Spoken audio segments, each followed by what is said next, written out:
Hey guys, welcome back to today's video. Today is Monday, April 11th, 2022, and today we are going to be talking about Governor Ron DeSantis of the state of Florida, now fundraising $100 million ahead of his re-election this November. Now, that number alone may not necessarily be too shocking, considering that the state of Florida is routinely a swing state. It is always competitive, and hundreds of millions of dollars are poured into the state, which in presidential election years can allocate up to now 30 electoral votes towards a potential victor, which means that it is one of the biggest electoral prizes in the nation and does swing back and forth. But in this individual case, Ron DeSantis is outperforming expectations wildly. He is performing at peak capacity here, and it looks like that peak actually might increase. Now, the $100 million number, I think, is more so shocking on my end because I have seen just how non-competitive the state of Florida has been when it comes down to this governor race. While it has been competitive in years past, and we can take a look at that electoral history to provide a bit more of context, the Florida gubernatorial race in 2022 is not at all expected to be competitive, at least to the extent that it was in 2018. I think it will be in the sense competitive, meaning that it isn't a safe state, but we generally know who's going to win, and we haven't really deviated from that from the very beginning of this election watch. Now, in 2018, it was arguably one of the closest states in the entire nation. In fact, it was the closest gubernatorial race out of all of them. Now, it was decided by 0.4%. Ron DeSantis defeated Andrew Gillum in an upset. Andrew Gillum was up 4 to 7 points in the opinion polling data. Now, the victory came in conjunction with Rick Scott winning the Senate race there, so it looked like the Democratic Party really dropped the ball in the state of Florida. But unfortunately for them, this was the start of a very long-lasting trend of Republican victories from Ron DeSantis that I think we will see in the state of Florida. I think Ron DeSantis, while very much won't be running for governor again after this election, will be running for president. And I think that if he is to win the nomination process, he poses a significant threat to any Democrat that should face him, and he very well could end up being a two-term president. Now, I know that seems like a lot of speculation and a lot of consideration, but I am telling you right now, mark my words, Ron DeSantis is the future of the Republican Party. Unless there's some major scandal that completely turns him away from being a shining star within the GOP, he is the future because he captures in the Trump base while saying it level-headedly, meaning that he can say everything that Donald Trump does without the media pushback on the extremism and the tactics that Donald Trump uses, yet he captivates the same exact base. We'll look into that in just a moment. But in 2014, Florida was also competitive. This was a red wave year. Rick Scott only won by 1.1%. Now, he actually defeated Charlie Crist, who is the Democratic nominee in 2014. Previously, a Republican governor ran as an independent for Senate. I mean, this guy has been, moving back and forth. But the Florida governor race was competitive in 2014. Despite it being a red wave, it was closer than my home state of Maryland, a solid blue state, than Massachusetts, a solid blue state. These states that have elected Democrats time and time again, yet went for the GOP more than the state of Florida did. In 2010, another red wave, Rick Scott only won by 1.1% again against Alex Sink. I mean, this was just a competitive race because it was Florida. It was just always competitive. Now, if you go back to 2006, you'll find that it was likely Charlie Crist as now the Democratic frontrunner for 2022. Again, it's crazy to think about, won by 7.1%.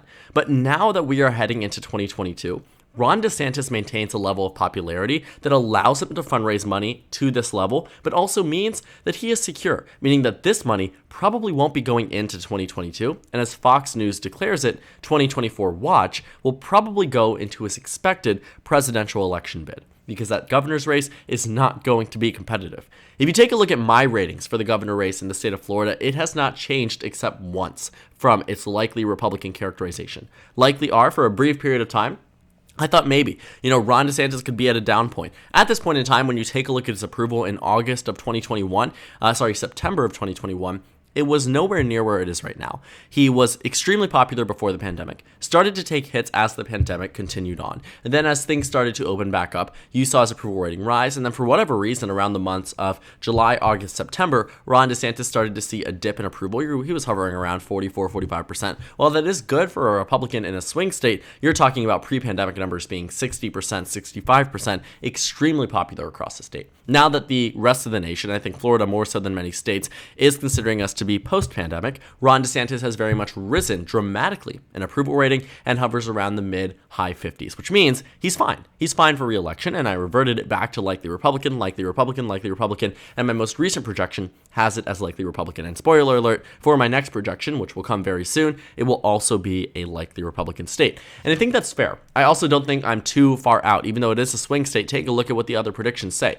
Almost all of them declare it as likely Republican, except for Real Clear Politics, which has it as lean Republican. But the consensus is clear. Ron DeSantis is going to win re-election, and the polls seem to suggest by a pretty significant amount.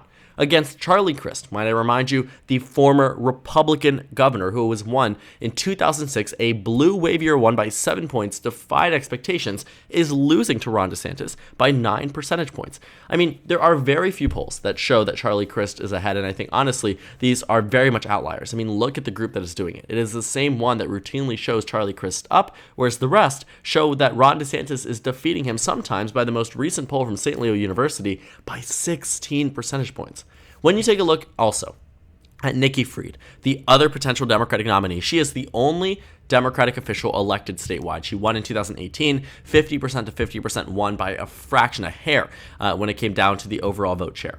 She is now losing to Ron DeSantis by the average of 12.8%.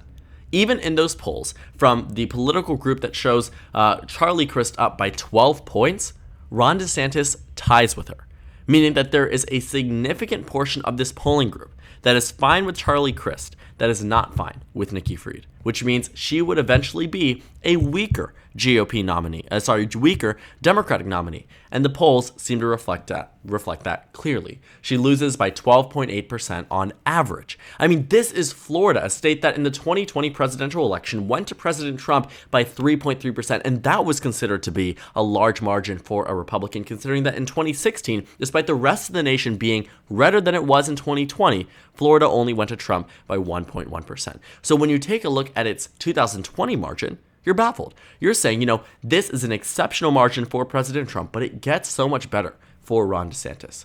So now that it is very clear and established that Ron DeSantis is on the pathway to victory, how in the world did he raise $100 million? And I think it comes down to the fact that he is very much a better and more electable version of Donald Trump.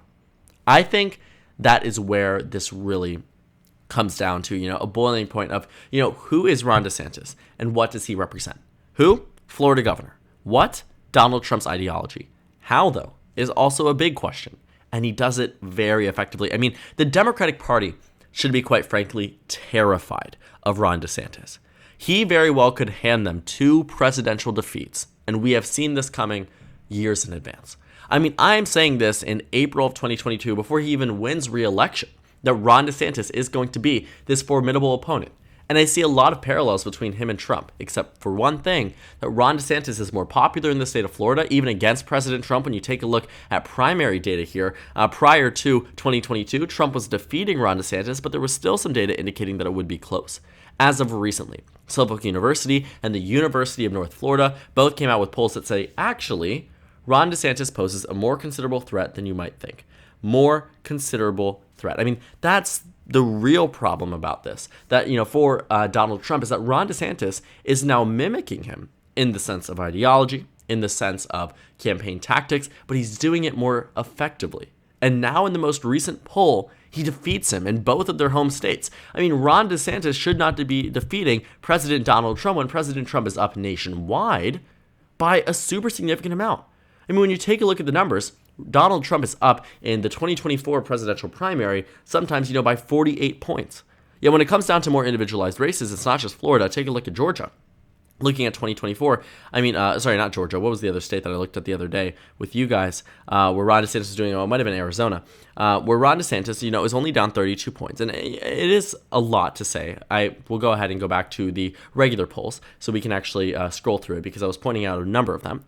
But the point being that as the incumbent, you should be winning by 60, 70 points. That's where Donald Trump actually started off in the 2024 race. When you take a look at the first polls that were released, he started off low, but keep in mind, this was October 2020, so people weren't really expecting him to be the nominee. That's why the undecided number was above President Trump. But after he lost the election, you're talking, 60, 70, 60, 70. And then it started to dip after the insurrection. People started to say, hold on, wait a second, President Trump, we don't necessarily know if we want you in specific representing the Republican Party after this. But after sort of a lot of people on the GOP side moved on from there, he started to climb. And more recently, he is now hovering around mid-50s.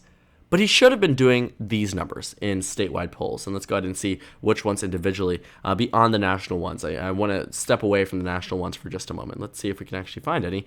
We have Florida here. Texas was another state where it was interesting because if you look at the numbers between, Donald Trump and others, there actually isn't a super significant amount of support for President Trump in comparison. Also, in North Carolina, this is another one I pointed out, Trump is only winning by 27 points. 27 points as the former incumbent is not at all impressive. You are running amongst your own party where your approval rating remains high 80s, low 90s, right? So people love you, but that doesn't mean they're going to vote for you, even against Ron DeSantis. So my point being, and what I want you to take away from this, is that Ron DeSantis very well remains as this contentious candidate. And while he isn't starting out in this position where he's defeating President Trump, he went from being, he's the green number here, the green line here, going out from starting at 1-2% in national numbers to now being second place nationwide, above Vice President Mike Pence, above, Senator Marco Rubio, Senator Ted Cruz. I mean, the entire list here, Nikki Haley, Donald Trump Jr., Senator Mitt Romney, amongst all of these people. Ron DeSantis seems to be claiming that second place status. And that $100 million that he has raised, I can tell you right now, isn't needed for this reelection bid. And if you want to see the Democratic Party's numbers in comparison to say, okay, maybe they're raising similar numbers, so he's just matching their expectations or matching what they have done. No. They have not raised a fraction of that money. I mean, looking at the money that the Democratic Party has raised, we can actually find here. I think they're focusing on 2024 more than anything. It might not necessarily be this article. I brought up another one to show you. It was this one. Looking at what the Democratic Party has raised, it is not at all impressive. The Democratic frontrunner, Charlie Crist, again, served as governor as a Republican, ran for Senate as an independent, now serving in the House as a Democrat, now running for governor as a Democrat, has raised $7.1 million. 7% of what Ron DeSantis has. 7% as the Democratic frontrunner in a state that is always competitive.